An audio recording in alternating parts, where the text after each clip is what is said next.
பிரபா ஆக்சுவலா 190 போது எப்படி இருக்கு உங்களுக்கு? வேற லெவலுங்க, வேற level.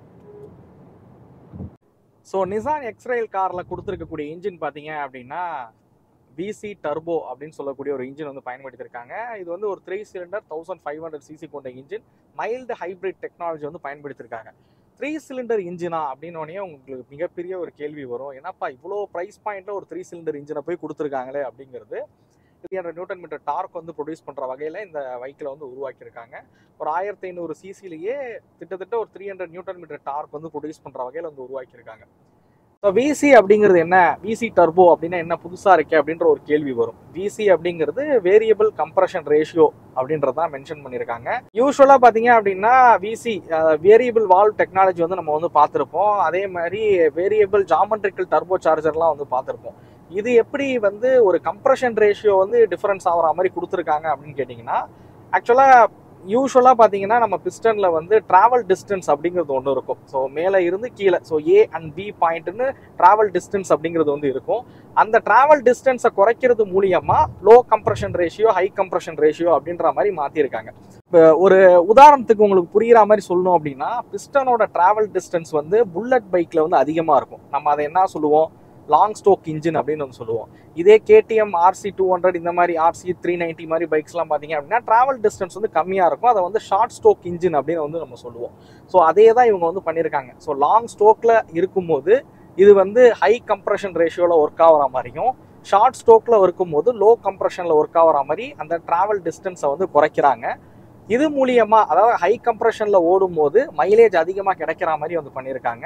So sports bike low travel distance இருக்கிற இன்ஜின்ஸ் வந்து எப்படி பர்ஃபார்மன்ஸ் ரிலேட்டடாக இருக்கோ, அதே மாதிரி லோ கம்ப்ரஷன்ல ஓடும் போது இது பர்ஃபார்மன்ஸ் பீக்காக இருக்கிற மாதிரி வந்து இந்த இன்ஜினை வந்து உருவாக்கியிருக்காங்க. ஸோ இதுதான் அந்த விசி அப்படிங்கிறது. இது மட்டும் இல்லாமல் இன்னும் நிறைய டெக்னாலஜிஸ் இந்த இன்ஜினில் வந்து பயன்படுத்தியிருக்காங்க. இந்த வேரியபிள் கம்ப்ரஷன் ரேஷியோவை ஆக்டிவேட் பண்ணுறதுக்கு ஒரு ஆக்சுவேட்டர் வந்து கொடுத்துருக்காங்க. டூயல் VVA டெக்னாலஜி வந்து கொடுத்துருக்காங்க.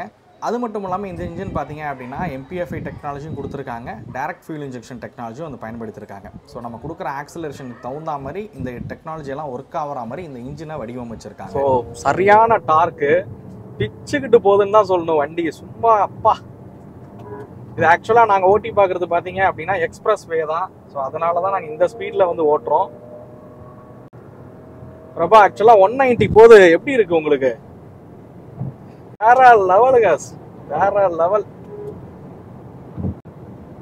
கான்ஸ்டன்டா நம்மளால ஒரு 160ல வந்து தாராளமா வந்து க்ரூஸ் பண்ண முடியுது அப்படின்னு சொல்லுவேன். 160ல ஒரு 100ல க்ரூஸ் பண்ற மாதிரி இருக்கு, அந்த லெவலுக்கு இருக்கு. பட் இவ்வளவு ஸ்பீடு போறது வந்து சேஃப் கிடையாது. ஜஸ்ட் நாங்க இது ஹைவே, ஸ்பீடு ஹைவே தான், எக்ஸ்பிரஸ் வே தான் இது. அதனால இந்த ஸ்பீட்ல நாங்க வந்து ஓட்டி பார்த்தோம். பட் அந்த லெவலுக்கு ஸ்பீடா வந்து ஓட்டாதீங்க. ஆக்சுவலா இந்த இன்ஜின் பாத்தீங்க அப்படின்னா ஒரு 3 சிலிண்டர் இன்ஜின் மாதிரி ஃபீலே ஆகலை. லோ எண்டில் வந்து நமக்கு டார்க்குக்கு வந்து 6 நியூட்டன் மீட்டர் வந்து அந்த மோட்டார் வந்து பேர் பண்ணுது. ஸோ அதனால் பார்த்தீங்க அப்படின்னா நீங்கள் ஒரு லோ எண்டில் இல்லை சடனாக ஆக்சிலரேஷன் கொடுக்கும்போது அந்த மோட்டாரை சேர்ந்து புல் பண்ணுறதுனால பார்த்தீங்க அப்படின்னா ஒரு 3 சிலிண்டர் ஓட்டுற ஒரு ஃபீலே இல்லை அப்படின்னே சொல்லுவேன். இந்த இனிஷியலில் வெஹிக்கிள்லாம் நகர்த்தும் போது பார்த்தீங்க அப்படின்னா. ஆனால் வண்டியோட டார்க் டெலிவரி வந்து வேற லெவலு. எக்ஸ்பெஷலி இந்த CVT-யை பற்றி நான் சொல்லியே ஆகணும். இவங்க ஈவெண்ட்டில் என்ன சொன்னாங்க அப்படின்னா, இந்த CVT வந்து அந்த ரப்பர் பேண்ட் எஃபெக்ட் வந்து இருக்காது. இது வந்து ஒரு டூயல் கிளட்ச் டிரான்ஸ்மிஷன் ஓட்டுற மாதிரியே ஒரு ஃபீல் இருக்கும் அப்படின்றத வந்து சொல்லியிருந்தாங்க. 100% அதே மாதிரி தான் இருக்கு. எனக்கு இது ஒரு CVT ஓட்டுற ஃபீலே இல்லை. நான் வந்து மீடியா டிரைவுக்கு வண்டிக்கு வந்திருக்கோம் அதனால அப்படி நான் சொல்றேன்றது கிடையாது. இந்த வண்டி ரியலி நீங்கள் ஓட்டி பார்த்தீங்க அப்படின்னா கண்டிப்பாக வந்து புரியும். இது ஒரு CVT ஓட்டுற ஃபீலே இல்லை, ஒரு DSG ஓட்டுற ஃபீல் தான் இருக்குது இந்த வண்டி வந்து ஓட்டும் போது. அந்த லெவலுக்கு சூப்பராக இருக்குது பர்ஃபார்மன்ஸு. அந்த டிரான்ஸ்மிஷன், அந்த கியர் ஷிஃப்ட் ஆகுறதுலாம் பார்த்தீங்க அப்படின்னா டக்குன்னு வந்து ஷிஃப்ட் ஆகுது. ஸோ இந்த கார் பார்த்தீங்க அப்படின்னா ஒரு பெரிய SUV தோற்றத்தில் இருக்கக்கூடிய ஒரு கார் தான். 210 Newton, so 210 mm ground clearance இருக்கக்கூடிய ஒரு கார் தான் இது. ஸோ அப்படி இருந்துமே கார்னரிங் ஸ்டெபிலிட்டிங்கிறது வேற லெவலில் இருக்கு. ரொம்ப சூப்பராக நம்மளால வந்து கார்னர் பண்ண முடியுது. ஸோ ரொம்ப செம்மையா பண்ணியிருக்காங்க அப்படின்னு தான் சொல்லணும். ஸோ ஒரு பெட்ரோல் இன்ஜின், நல்ல பவர்ஃபுல்லான இன்ஜின் வாங்கி எக்ஸ்பீரியன்ஸ் பண்ணி பார்க்கணும்னு நினைச்சீங்க அப்படின்னா கண்டிப்பா இந்த காரை வந்து வாங்கலாம்.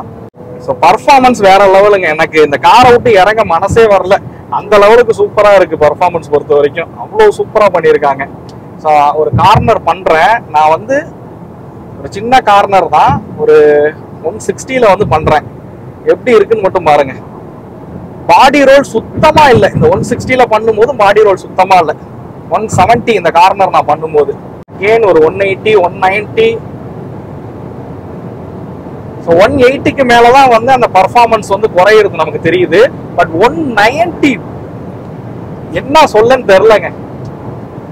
பட் நான் திரும்ப நான் சொல்றேன், இது வந்து எக்ஸ்பிரஸ் வே, அதனால நாங்க ஃபாஸ்டா ஓட்டி இருக்கோம். பட் நார்மல் ரோட்ஸ்ல இவ்வளவு ஸ்பீட் வந்து போக கூடாது. பிரேக்கிங் வந்து ரொம்ப சூப்பரா இருக்கு. 4 வீல்லயும் வந்து டிஸ்க் பிரேக் வந்து கொடுத்துருக்காங்க. பிரேக்கிங்கும் வந்து ரொம்ப சூப்பரா வந்து பண்ணியிருக்காங்க. ஸோ இவ்வளோ விஷயங்கள் இந்த காரை ஓட்டும் போது சூப்பராக இருக்குதான். பட் ஒரே ஒரு விஷயம், இந்த ஏர் நாய்ஸ் வந்து கேபின்குள்ளே அதிகமாக கேட்குது. ஸோ அதெல்லாம் கொஞ்சம் அரெஸ்ட் பண்ணியிருந்தாங்க அப்படின்னா மேபி இன்னும் நல்லா இருந்திருக்கும். ஸோ இவ்வளோ பட்ஜெட் பாயிண்ட்ல இதெல்லாம் அரெஸ்ட் பண்ணாமல் கொடுத்துருக்காங்க. ஸோ இந்த இன்ஜினை நான் ஏன் இவ்வளோ ஸ்பீடாக வந்து ஓட்டி காமிச்சேன் அப்படின்றதுக்கு சொல்லிடுறேன். இது நார்மல் ஒரு 3 சிலிண்டர் 1.5 லிட்டர் இன்ஜின் கிடையாது. அதுக்காக தான் இவங்க டெக்னாலஜியை ப்ரூவ் பண்ணணுன்றதுக்காக தான் இந்த வெஹிக்கிளே வந்து இந்தியன் மார்க்கெட்டுக்கு வந்து கொண்டு வந்திருக்காங்க. எங்களாலையும் இந்த மாதிரியான வெஹிக்கிள்ஸ்லாம் பண்ண முடியும், நீங்கள் நிசான் மேக்னைட்டை மட்டும் வச்சு நிசானை வந்து ஜட்ஜ் பண்ணாதீங்க அப்படின்றதுக்காகவே இந்த வெஹிக்கிளை வந்து கொண்டு வந்திருக்காங்க. வாங்க நம்ம டிசைன் மித்த விஷயங்களை வந்து நம்ம வந்து பார்க்க ஆரம்பிப்போம். ஸோ நிசான் எக்ஸ்ட்ரைல் 4th ஜென்ரேஷன் மாடலில் இந்தியாவில் வந்து அறிமுகப்படுத்தியிருக்காங்க நிசான். ஸோ கம்ப்ளீட் பில்டு பார்த்தீங்க அப்படின்னா ஜப்பான். ஸோ ஜப்பான்லேருந்து இறக்குமதி பண்ணி தான் இந்தியாவில் விற்பனை கொண்டு வந்திருக்காங்க. சிபி யூனிட்டாக தான் வந்து சேல் பண்ணுறாங்க. எக்ஸ்ட்ரைல் 2001 அறிமுகமான ஒரு ப்ராடக்ட் அப்படின்னு சொல்லலாம். ஸோ உலகம் ஃபுல்லாக பார்த்தீங்க அப்படின்னா கிட்டத்தட்ட 7.8 மில்லியன் யூனிட்ஸ் வந்து நிசான் இந்த ப்ராடக்டை வந்து சேல் பண்ணியிருக்காங்க. மோஸ்ட் சக்ஸஸ்ஃபுல் நிசான் ப்ராடக்ட் அப்படின்னு சொல்லலாம் நிசானோட எக்ஸ்ட்ரைல. ஸோ நிசான் எக்ஸ்ட்ரைல் டிசைன் எப்படி இருக்குது? ஸோ இந்த கார் எந்த செக்மெண்ட்டில் லான்ச் பண்ணியிருக்காங்க அப்படின்னு கேட்டிங்கன்னா, ஸோ டொயோட்டாவோட ஃபார்ச்சுனர், எம்ஜி கிளாஸ்டர் அந்த செக்மெண்ட்டில் தான் இந்த காரை வந்து லான்ச் பண்ணியிருக்காங்க. அந்த அளவுக்கு டிசைன் இருக்கா அப்படின்னு கேட்டிங்கன்னா, ஆக்சுவலாக நாங்கள் இமேஜில் பார்த்ததை வச்சு இந்த கார் ரொம்ப குட்டியாக இருக்கும் அப்படின்றது போல் வந்து நினச்சோம். பட் அந்த லெவலுக்கு இல்லை அப்படின்னு சொல்லலாம். நேரில் பார்க்கும்போது பார்த்தீங்க அப்படின்னா உண்மையிலே ஒரு மஸ்குலரான ஒரு டிசைனில் வந்து உருவாக்கியிருக்காங்க அப்படின்னு சொல்லலாம். இந்த காரை பொறுத்த வரைக்கும் ஒரு சாலிடான ஒரு பில்ட் குவாலிட்டியில் இருக்கக்கூடிய ஒரு கார் அப்படின்னு கூட சொல்லலாம். ஸோ ஃப்ரண்ட் ப்ரொஃபைல் பார்த்தீங்க அப்படின்னா வி ஷேப் கிரில்ஸ் வந்து பயன்படுத்தியிருக்காங்க. இது வந்து அவங்களோட சிக்னேச்சர் கிரில் அப்படின்னு கூட சொல்லலாம். இந்த கிரில்லை பொறுத்த வரைக்கும் நிசானோட லோகோ இருக்கிற மாதிரி வந்து கொடுத்துருக்காங்க. ஸோ ஹெட்லைட்ஸ் பொறுத்த வரைக்கும் எல்இடி ஹெட்லைட்ஸ் தான் வந்து கொடுத்துருக்காங்க. எல்இடி டிஆர்எல்ஸ் கொடுத்துருக்காங்க. இண்டிகேட்டர்ஸ் வந்து ஹாலோஜன் செட்டப்பில் வந்து பயன்படுத்தியிருக்காங்க. ஃப்ரண்ட்டில் பார்த்தீங்க அப்படின்னா பார்க்கிங் சென்சார் இருக்கிற மாதிரி வந்து கொடுத்துருக்காங்க. அப்படியே பைக்கோட சைட் ப்ரொஃபைல் வந்தீங்க அப்படின்னா 4680 mm லென்த் இருக்கிற வகையில் இந்த காரை வந்து உருவாக்கியிருக்காங்க. 2705 மில்லிமீட்டர் வீல் பேஸ் இருக்கிற வகையில் உருவாக்கியிருக்காங்க. ஸோ அலாய் வீல்ஸ் பொறுத்த வரைக்கும் பார்த்தீங்க அப்படின்னா R20 அலாய் வீல்ஸ் வந்து பயன்படுத்தியிருக்காங்க. கிரவுண்ட் கிளியரன்ஸ் வந்து 210 mm கிரவுண்ட் கிளியரன்ஸ் இருக்கிற வகையில் உருவாக்கியிருக்காங்க. ஸோ இந்த காரோட உண்மையிலே பில்டு பார்த்தீங்க அப்படின்னா ரொம்ப நல்லா இருக்கு. தட் எஃபெக்ட் கேட்போம். ஸோ ஒரு செம்ம சாலிடான ஒரு பில்ட் அப்படின்னு தான் சொல்லி ஆகணும். ஸோ சைட் ப்ரொஃபைலில் பார்த்தீங்க அப்படின்னா இந்த காரில் வந்து 360 கேமரா இருக்குது. ஸோ மிரர் கீழே வந்து 360 கேமரா வந்து கொடுத்துருக்காங்க. ஒரு ஃப்ளோட்டிங் ரூஃப் வந்து கொடுத்துருக்காங்க. பேனோராமிக் சன்ரூஃப் இருக்கிற வகையில் இந்த காரை வந்து உருவாக்கியிருக்காங்க அப்படின்னு சொல்லலாம். இந்த இடத்துல ஒரு குரோம் ஸ்ட்ரிப் லைன் வந்து மேலே ட்ராவல் ஆகிற மாதிரி வந்து டிசைன் பண்ணியிருக்காங்க. அண்ட் சைட் ப்ரொஃபைல் வந்து பார்க்க ரொம்ப சூப்பராகவே இருக்குது. பட் இவங்க காம்படிட் பண்ணக்கூடிய காம்படிட்டர்ஸுக்கு அளவுக்கான லென்த் அப்படிங்கிறது இந்த காரில் வந்து இல்லை அப்படின்னே சொல்லலாம். பட் இவங்க சொல்லக்கூடிய அந்த ஃபார்ச்சுனர், எம்ஜி கிளாஸ்டர் அளவுக்கான ஒரு மேசிவான காராக வந்து இந்த கார் பார்க்கும்போது இல்லை அப்படின்னே சொல்லலாம். ஓகே, ரியரில் பூட் ஸ்பேஸ் எப்படி இருக்குன்றதை பார்ப்போம். ஸோ ரியர் ப்ரொஃபைல் பார்த்தீங்க அப்படின்னா ஒரு பூமராங் ஷேப்பில் இருக்கக்கூடிய டெயில் ப்ரொஃபைல் வந்து உருவாக்கியிருக்காங்க. டெயில் லைட்ஸ் வந்து உருவாக்கியிருக்காங்க. ஸோ டெயில் லைட்ஸ் வந்து எல்இடியில் இருக்கிற மாதிரி வந்து கொடுத்துருக்காங்க. இண்டிகேட்டர்ஸ் மட்டும் ஹாலோஜனில் இருக்கிற மாதிரி கொடுத்துருக்காங்க. சென்ட்ரல் நிசானோட லோகோவாக இருக்கட்டும், எக்ஸ்ட்ரைலுக்கான பேஜிங் வந்து இருக்கிற மாதிரி கொடுத்துருக்காங்க. ஆக்சுவலாக இது வந்து ஒரே வேரியண்ட் தான் இங்கே வந்து லான்ச் பண்ணியிருக்காங்க. மல்டிபிள் வேரியண்ட் ஆப்ஷன் வந்து கிடையாது. ஸோ பூட் ஸ்பேஸ்க்கு வருவோம். ஆக்சுவலாக இந்த கார் பார்த்தீங்க அப்படின்னா ஒரு 7 சீட்டட் கார். ஸோ 7 சீட்டராக யூஸ் பண்ணிங்க அப்படின்னா இப்போ நாங்கள் வச்சுருக்க மாதிரி இந்த 2 பேக் வைக்கிற அளவுக்கு தான் வந்து பூட் ஸ்பேஸ் அப்படிங்கிறது வந்து கொடுத்துருக்காங்க. 7 சீட்டராக யூஸ் பண்ணும்போது பூட் ஸ்பேஸ் பெருசாக இல்லை. ஸோ ரொம்ப கம்மியாக தான் இருக்குது. இந்த மாதிரி எதாவது ஹேண்ட் லக்கேஜ் வேணால் இதில் நீங்கள் வந்து கேரி பண்ணலாம். அதுக்கு மேலே இதில் வந்து ஸ்பேஸ் அப்படிங்கிறது கிடையாது. ஸோ இந்த இடத்துல பார்த்தீங்க அப்படின்னா உங்களுக்கு சார்ஜிங் போர்ட் வந்து கொடுத்துருக்காங்க. அண்ட் லைட்ஸ் இருக்கிற மாதிரி வந்து கொடுத்துருக்காங்க. ஸோ ஆக்சுவலாக இங்கே ஸ்பேர் வீல் வந்து கிடையாது. இவங்க பஞ்சர் கிட்டு தான் வந்து ஆஃபர் பண்ணுறாங்க. ஏன்னா அவ்வளோ பெரிய ஸ்பேர் வீலை கலட்டி மாட்டுறதே ஒரு பெரிய ப்ராசஸாக இருக்கும். இந்த சீட்ஸ் பார்த்தீங்கன்னா 50-50 ஸ்பிட்டபிள் சீட்டாக வந்து உருவாக்கியிருக்காங்க. அதுமாதிரி ஃபோல்டு பண்ணிங்கன்னா நல்லா ஃப்ளாட்டாகவே ஆகிடுது சீட்டு. ஸோ இந்த மாதிரி ஸ்ப்ளிட் பண்ணும்போது, ஃபோல்டு பண்ணும்போது ஒரு மேசிவான பூட் ஸ்பேஸ் அப்படிங்கிறது உங்களுக்கு கிடைக்கும். இது மட்டும் இல்லாமல் சென்டர் செகண்ட் ரோ சீட் பார்த்தீங்க அப்படின்னா 40-20-40 அப்படின்னு வந்து ஸ்ப்ளிட் பண்ண முடியும். இருங்க உங்களுக்கு காமிக்கிறேன். ஸோ இந்த மாதிரி 40 and 20 இந்த மாதிரி வந்து ஸ்ப்ளிட் பண்ண முடியும். ஸோ ஒரு 3 பேர் உட்காரிங்க அப்படின்ற பட்சத்தில் ஸோ இங்கே பின்னாடி வந்து பின்னாடி ஒரு 2 பேர் உட்காரிங்கன்ற பட்சத்தில் இங்கே 2 பேர் உட்காந்துட்டு ஸோ இந்த எல் ஷேப்பில் வந்து ஃபுல்லாக ஃபோல்டு பண்ணி நீங்கள் லக்கேஜ் வந்து கேரி பண்ணலாம். ஸோ இந்த வெஹிக்கிளோட டிசைன் உங்களுக்கு பிடிச்சிருக்கா என்னன்றதை மறக்காமல் கமெண்ட் பண்ணுங்கள். ஆக்சுவலாக நேரில் பார்த்தீங்க அப்படின்னா மேபி இந்த டிசைன் உங்களுக்கு வந்து பிடிக்கலாம் அப்படின்னு சொல்லுவேன். டிசைன் பற்றி உங்களோட கருத்துக்களை மறக்காமல் கமெண்ட் பண்ணுங்கள். நம்ம இன்டீரியருக்கு போவோம். ஓகே, இந்த காரில் இன்டீரியருக்குள்ளே போகிறதுக்கு முன்னாடி ஒரு விஷயம் சொல்லணும் அப்படின்னு ஆசைப்பட்றேன். ஃபர்ஸ்ட் ஆஃப் ஆல் இப்போ மேஜராக எல்லோரும் கேட்குறது என்னவாக இருக்குன்னா வென்டிலேட்டட் சீட் இருக்கா அப்படிங்கிறது கேட்குறீங்க. அதுமாதிரி எலக்ட்ரானிக் அட்ஜஸ்டபிள் சீட் இருக்கா அப்படிங்கிறது. பட் இந்த காரில் அது ரெண்டுமே இல்லை அப்படின்னு தான் சொல்லணும். ஸோ இவங்க பார்த்தீங்கன்னா லம்பா சப்போர்ட்டுக்கு மட்டும் பார்த்தீங்க அப்படின்னா ஒரு அட்ஜஸ்ட்மெண்ட் வந்து கொடுத்துருக்காங்க. பட் வந்து எலக்ட்ரானிக் சீட் வந்து இந்த காரில் வந்து கிடையாது. நம்ம சீட்டிங் கம்ஃபர்ட் பார்ப்போம்.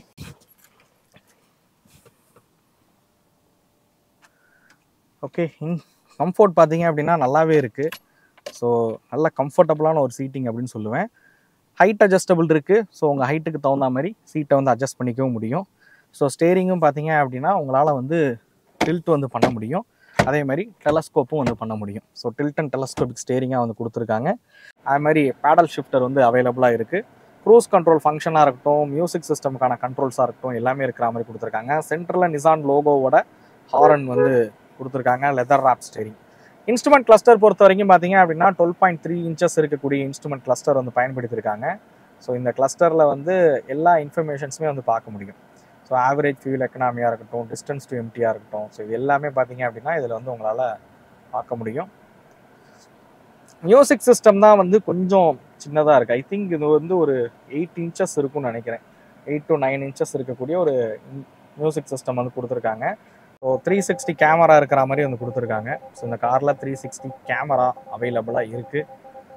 ஸோ ஏசியை பொறுத்த வரைக்கும் ஒரு டூயல் ஜோன் ஏசி வந்து கொடுத்துருக்காங்க. டிரைவருக்கு ஒரு தனி டெம்பரேச்சர் வச்சுக்க முடியும், கோ டிரைவருக்கு தனி டெம்பரேச்சர் வச்சுக்க முடியும். ஸோ டூயல் ஜோன் ஏசியாக வந்து கொடுத்துருக்காங்க. ஆட்டோமேட்டிக் கிளைமேட் கண்ட்ரோல் ஏசி ஃபங்க்ஷனுமே இந்த காரில் இருக்குது. டேஷ்போர்ட் அரேஞ்ச்மெண்ட்டே பார்த்தீங்க அப்படின்னா நல்ல ஒரு ப்ரீமியம் டச்சில் வந்து உருவாக்கியிருக்காங்க. சாஃப்ட் டச் மெட்டீரியல்ஸ் கொடுத்துருக்காங்க லெதரில் இருக்கிற மாதிரி. ஸோ நல்ல பில்டுமே நல்லா இருக்குது. பிளாஸ்டிக் குவாலிட்டிலேருந்து எதுவுமே எந்த ஒரு குறையும் சொல்ல முடியாது, அந்தளவுக்கு சூப்பராக வந்து உருவாக்கியிருக்காங்க.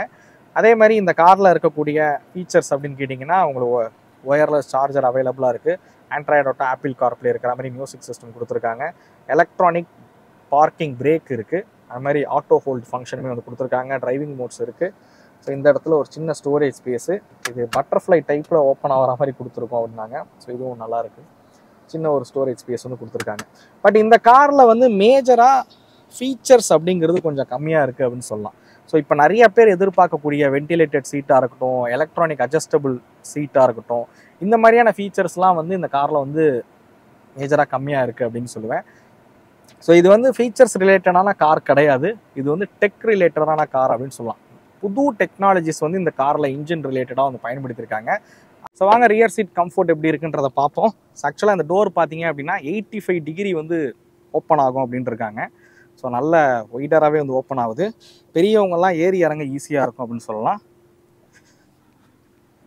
அதே மாதிரி இந்த உள்ள என்ட்ரி ஆகுறதும் எக்ஸிட் ஆகுறதும் பார்த்தீங்க அப்படின்னா ரொம்ப ஒரு பெரிய எஸ்யூவியில் ஏறி இறங்குற மாதிரி இல்லை. ஸோ ஒரு மிட் சைஸ் எஸ்யூவிஸில் ஏறி இறங்குற மாதிரி தான் வந்து என்ட்ரி ஆகுறதும் சரி, எக்ஸிட் ஆகுறதுமே வந்து இருக்குது.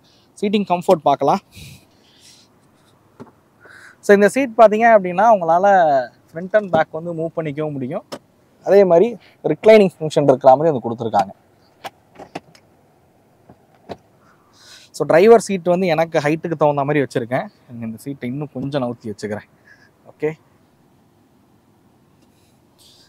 ஸோ லெக் ரூம் பிரச்சனை இல்லை, அதுக்கு தகுந்த மாதிரி அட்ஜஸ்ட் பண்ணிக்கலாம். தை சப்போர்ட் இப்படி வைக்கும் போது கொஞ்சம் கம்மியாக இருக்குது. பட் காலெல்லாம் இப்படி வச்சிங்கன்னா தை சப்போர்ட் எந்த பிரச்சனையும் இருக்காது. ஐ திங்க் எனக்கு தெரிஞ்சு 3 பேர் இந்த சீட்டில் வந்து உட்காரலாம். இந்த ஃப்ளோர் வந்து ரொம்ப பெரிய ஹம்ப் வந்து இல்லை. ஸோ சின்னதாக தான் இருக்குது. ஃப்ளோர் வந்து கொஞ்சம் ஃப்ளாட் ஃப்ளோராக தான் வந்து உருவாக்கியிருக்காங்க. ஏசிக்கான யூனிட்ஸும் வந்து ரொம்ப பின்னாடி தள்ளி இல்லாமல் கரெக்டாக வந்து ப்ளேஸ் பண்ணியிருக்காங்க. ஏசிக்கான ரியர் ஏசி வெண்ட் வந்து கொடுத்துருக்காங்க. டைப் சி சார்ஜிங் போர்ட் பார்த்தீங்க அப்படின்னா பின்னாடி இருக்குது. ஸோ ஒன்று வந்து யூஎஸ்பி சார்ஜிங் போர்ட், இன்னொன்று வந்து டைப் சி சார்ஜிங் போர்ட் இருக்கிற மாதிரி வந்து கொடுத்துருக்காங்க. ஸோ சென்டரில் பார்த்தீங்க அப்படின்னா ஆர்ம் ரெஸ்ட்டும் இருக்குது. அதில் வந்து மேலே ஹெட் ரெஸ்டர் வந்து ப்ளேஸ் பண்ணியிருக்காங்க. So arm rest okay, cup holder, mobile holder இருக்கிற மாதிரி வந்து கொடுத்துருக்காங்க. ஸோ இந்த காரில் அப்படியே பேனோரமிக் வியூ இருக்கிற மாதிரி சன்ரூஃப் வந்து கொடுத்துருக்காங்க. ஸோ நல்ல ஒரு பெரிய சன்ரூஃப் தான், ஸ்ப்ளிட் பண்ணி வந்து கொடுத்துருக்காங்க. பேடிங்கும் பார்த்தீங்க அப்படின்னா நல்ல திக்கான ஒரு பேடிங்காக தான் இருக்குது. மெயினாக தேர்ட் ரோ சீட்டோட கம்ஃபர்ட்டை தான் உங்களுக்கு வந்து காமிக்கணும். நம்ம அந்த சைடாக உள்ளே வருவோம். ஸோ சீட் இது மாதிரி ஃபோல்டு பண்ணி தான் வந்து போகிற மாதிரி இருக்கும். பெரியவங்களாம் எனக்கு தெரிஞ்சு உள்ளே போய் உட்காரது கொஞ்சம் கஷ்டம் இந்த மாதிரி இருக்கிற சுச்சுவேஷனில்.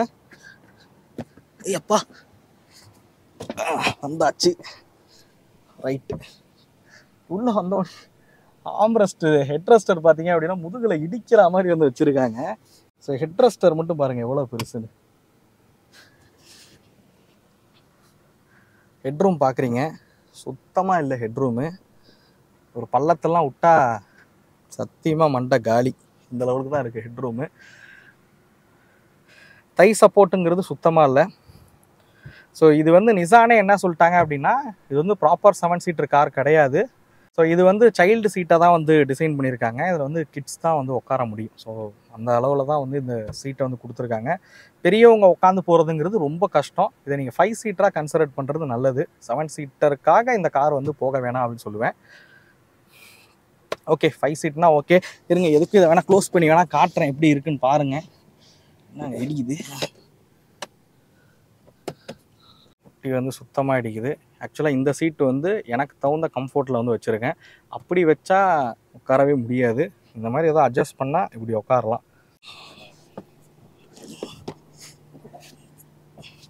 என் உடம்புக்கெல்லாம் ஏறி இறங்குறது ரொம்ப கஷ்டமாக இருக்குது. அதுமாதிரி தேர்ட் ரோ சீட்டில் வந்து இது கிடையாது, ஏசி வெண்ட்லாம் வந்து கிடையாது. செகண்ட் ரோ சீட் அதான் நான் சொன்னேனே, இது வந்து 5 சீட்டர் காராக கன்சிடர் பண்ணுறது தான் கரெக்டு. ப்ராப்பர் 7 சீட்டர் வந்து கிடையாது. ஸோ நிசான் எக்ஸ்ரைல் யாருக்கானது அப்படின்னு கேட்டிங்கன்னா, ஆக்சுவலாக இந்த ஜாப்பனீஸ் டெக்னாலஜி நீங்கள் எக்ஸ்பீரியன்ஸ் பண்ணி பார்க்கணும் அப்படின்னா இந்த காரை வந்து வாங்கலாம் அப்படின்னு சொல்லுவேன்.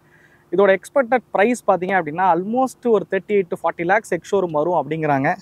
மேபி இது வந்து ஒரு பிலோ 30 lakhs எக்ஸ்ஷோரூமில் கொண்டு வந்தாங்க அப்படின்னா இந்த காரை வந்து தாராளமாக எல்லோரும் வாங்கி பயன்படுத்தலாம் அப்படின்னு சொல்லுவேன். ஏன் இதை சொல்கிறேன் அப்படின்னா அந்த ப்ரைஸ் கேட்டகரியில் வந்து இதை விட அதிகமான ஃபீச்சர்ஸ் இருக்கக்கூடிய, இதை விட பவர்ஃபுல்லாக மிஷின் இருக்கக்கூடிய கார்ஸ் அப்படிங்கிறது இருக்குது. ஸோ அதனால தான் இந்த பாயிண்ட்டை வந்து நான் குறிப்பிடுறேன். ஸோ நிசான் ஏன் இந்த காரை லான்ச் பண்ணாங்க அப்படின்னு கேட்டிங்கன்னா, நிசானில் அடுத்தடுத்த அப்கமிங் ப்ராடக்ட்ஸ் அப்படிங்கிறது நிறையவே இருக்குது. இவங்க ஈவி ஒரு அஃபோர்டபுள் ப்ரைஸில் ஒரு ஈவியை வந்து லான்ச் பண்ணுறதா இருக்காங்க. ஒரு 7 சீட்டர் வந்து ஒரு பிளானில் இருக்குது, எஸ்யூவி வந்து ஒரு பிளானில் இருக்குது. இதெல்லாம் பார்த்தீங்க அப்படின்னா ஷார்ட் டைமில் வந்து அவங்க லான்ச் பண்ண போகிறாங்க. இந்த வருஷ கடைசிலையோ இல்லை அதுக்கு அடுத்த வருஷமாக பார்த்தீங்க அப்படின்னா இந்த கார்ஸ்லாம் வந்து லான்ச் ஆகிறதா வந்து இருக்குது. நிசான் ப்ராடக்டை வெறும் மேக்னைட்டை வச்சு மட்டும் ஜட்ஜ் பண்ணிடக்கூடாது அப்படின்றதுக்காக தான் அவங்க இந்த காரை வந்து லான்ச் பண்ணியிருக்காங்க அப்படின்னு சொல்லலாம். ஏன்னா எங்கள்கிட்டையும் இந்த மாதிரி டெக்னாலஜிலாம் இருக்குது அப்படின்றத காட்டுறதுக்காக இந்த காரை வந்து அறிமுகப்படுத்தியிருக்காங்க அப்படின்னே சொல்லலாம். ஸோ ஜாப்பனீஸ் மிஷின், ஜாப்பனீஸ் டெக்னாலஜியை நீங்கள் ரியல் ஜாப்பனீஸ் காராக என்ஜாய் பண்ணணும் அப்படின்னா கண்டிப்பாக நிசான் எக்ஸ்ரைல் வாங்குங்க அப்படின்னே சொல்லுவேன். இந்த வீடியோ உங்களுக்கு பிடிச்சிருக்கும் அப்படிங்கிறத நம்புகிறேன். இந்த வீடியோ பற்றின கருத்துக்களை மறக்காமல் கமெண்ட் பண்ணுங்கள். அடுத்த வீடியோவில் சந்திக்கும் வரை தமிழ் வீல்ஸ் மணிகண்டன். நன்றி, வணக்கம்.